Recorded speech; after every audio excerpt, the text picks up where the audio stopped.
So, ito na guys yung ating pinagsama-samang fruit salad. So, ayan guys. Ang gandang tingnan, di ba? Guys, welcome back po sa aking video for today. So, yung nakikita nyo po, yan pong ating gagawin. So, kung may idea na po kayo, so ayan ang aking version na fruit salad. So, may dalawa akong fruit cocktail na malaki, ng kaunti.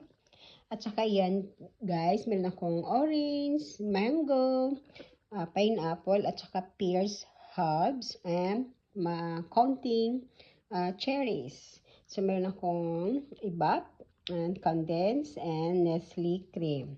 So, meron po akong Tupperware dito. So, ito po yung ating gagamitin. Guys, ito po yung aking Nestle cream. Nilagay ko po sa aking ref para mag-chill po siya ng kaunti.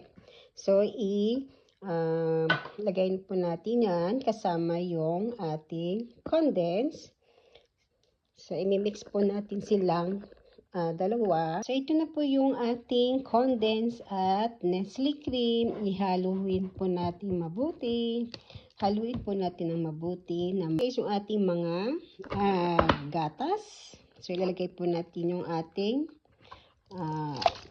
fruit cocktail in can. So, ayan guys, 1 can po yan. At ito po yung pangalawang can. Ayan. At saka guys, nilalagyan ko po ng mandarin orange kasi masarap po siya. So, ayan, meron pang orange.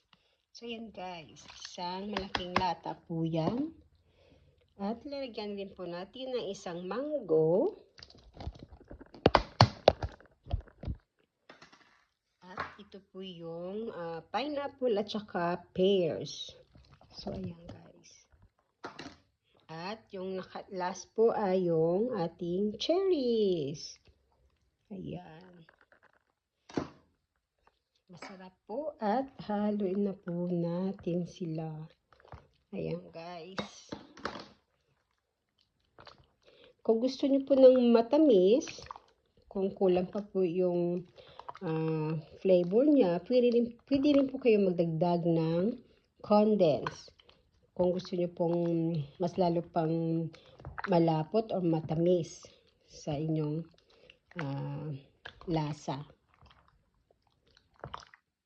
Ayan guys, din ako makapaghintay na tikman itong ating salad, fruit salad. So ito po yung aming fruit salad, isa Filipino fruit salad.